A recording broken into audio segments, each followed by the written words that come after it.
Well, hello there. So it's that time of year in the United States when people start asking, why can't we vote online? So, since I've been getting that question a lot, I thought I would answer it in a video. So, I want to start by introducing you to an organization. So, this is uh, International IDEA, which it stands for. Um, it stands for actually right here. It's in their little logo. Institute for Democracy and Electoral Assistance. So it's for voting, right? How to do it well. So I'll link to these down below. So their main site, they are a intergovernmental organization. So lots of people from lots of different places working to support sustainable democracy worldwide. Um, and this is a document that they have, just reviewing the electoral standard and guidelines for the legal framework of elections. So why do I have this up? I have this up because when we think about online voting, a lot of us think, hey, I do online baking. Why can't I do online voting? And the answer gets complicated. In fact, one of the things I just used talking to a class today is there are some systems that are never, ever connected to the internet. Voting should be one of those. The voting system should be treated similar to how we treat, for example, nuclear power plants. They are never, ever connected to the internet. It's an attack vector that we are not sufficiently able to secure.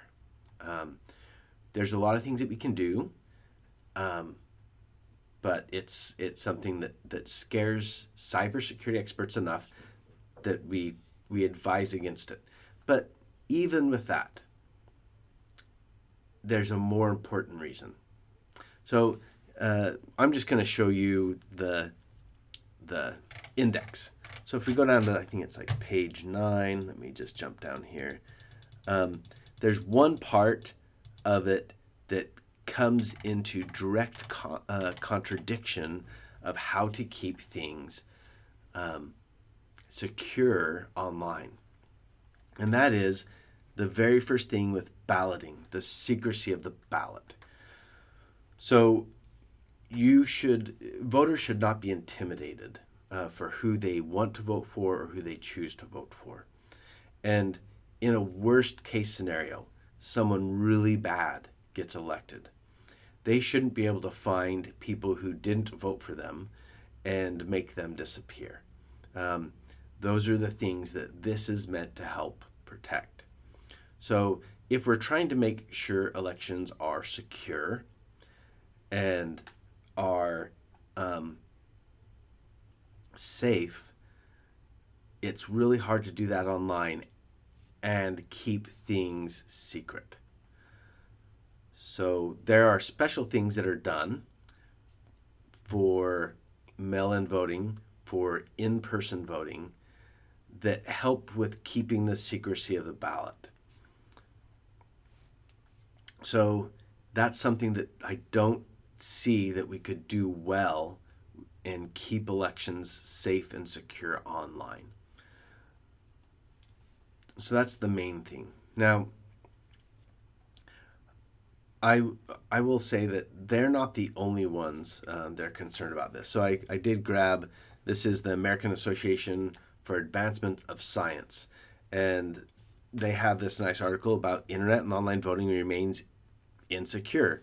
And if you look here, they list some of the concerns, and in there, let's see. In there, they do talk about a lot of different options, including the secrecy of ballots and the anonymity of voters. So there's a lot of other reasons.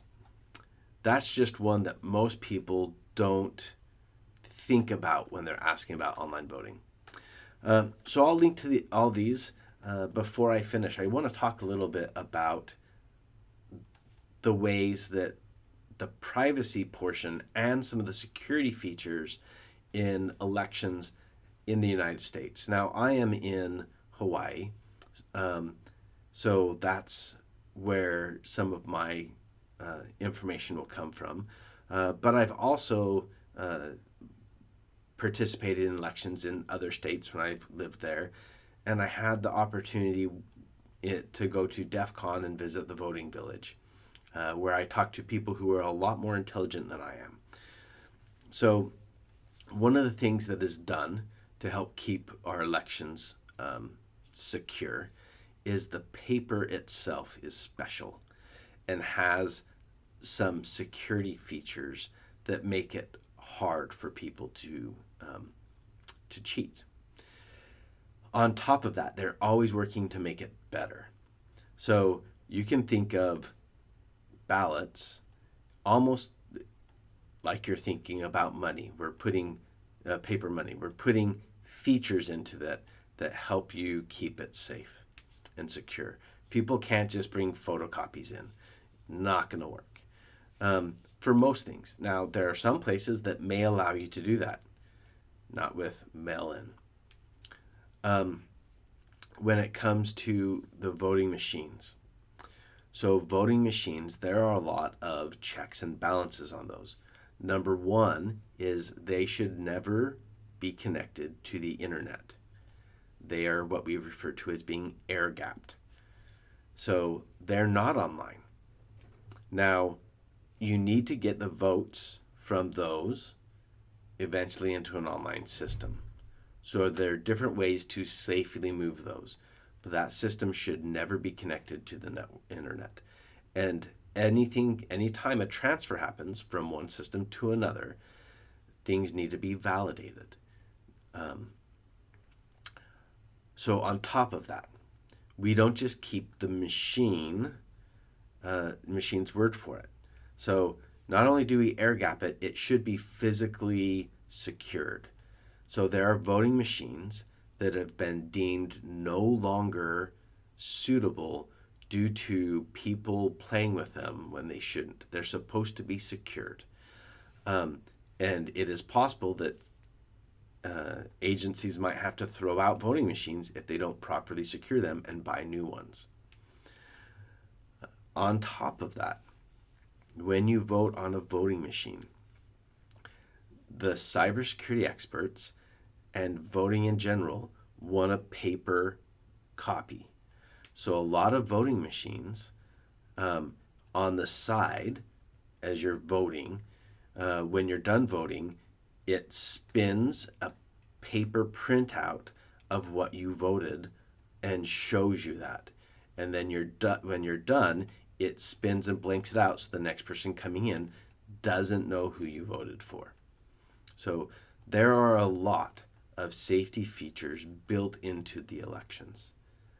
Are they perfect? No. Can we make them better? Yes. And we'll continue to do that.